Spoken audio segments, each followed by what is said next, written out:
On April 3, 1973, Martin Cooper, an employee of the telephone company Motorola, created the world's first commercial cell phone. Since then, phones have developed extensively into the smart devices we religiously use today. Once upon a time, a telephone was quite the thing.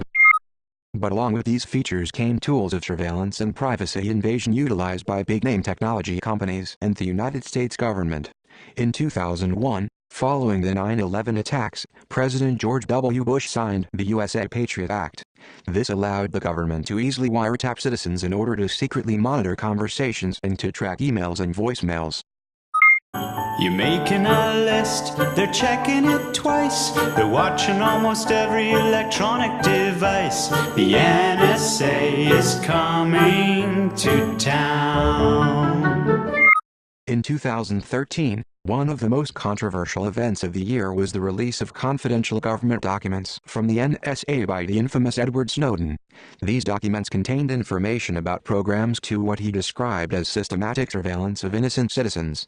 Snowden's actions not only revealed mass surveillance programs that American citizens had no knowledge of, but also opened the door to further questions about what else the United States government had been doing behind closed doors. His name is Edward Snowden. He's an American former CIA employee and computer technician. Today, he came out as the leaker of classified NSA documents that spell out a secret surveillance program.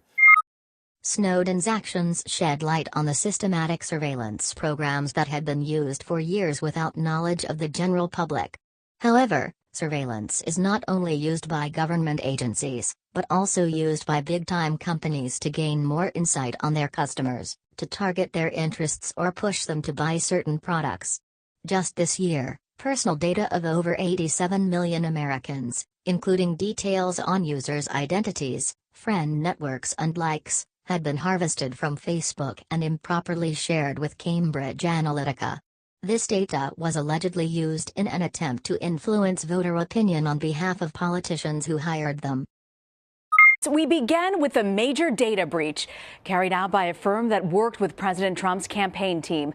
The Guardian is reporting that Cambridge Analytica used personal information from the profiles of millions of U.S. voters without permission.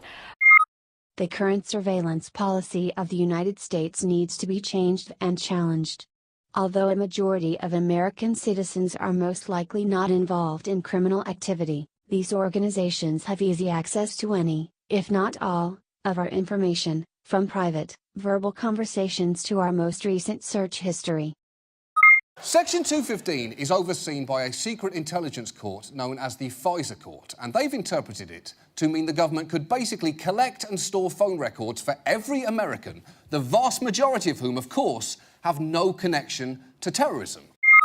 This invasion of privacy is extremely unnerving, regardless of the severity or importance of the information the government and companies are accessing. The current policies of surveillance need to change in order to protect our constitutional right, clearly stated in the Fourth Amendment in the United States Constitution. We as Americans need to take a stand, and truly understand the terms and conditions before we quickly click I agree, and understand what we are agreeing to when interacting with those who control all of our technology. When you have the world looking at us and would like to destroy us as quickly as possible, I err on the side of security, and so, that's the way it is. I assume when I pick up my telephone, people are listening to my conversations anyway. If you want to know the truth, it's pretty sad commentary, but I err on the side of security. All right, so you would be in favor of restoring the Patriot Act? I think that would be fine. As far as I'm concerned, that would be fine. I hear an old telephone ringing again. I hear it ringing again. Let it alone. Don't touch it. Please don't bother now. Why? Because your wires has been tapped. I always feel like somebody's watching me. I'm be fresh as hell if the feds watch. Yeah. One way or another, I'm gonna find you. Oh, watch me, oh, watch me, oh. They are watching us. They are listening to us. But what will you do to stop them? Watch it,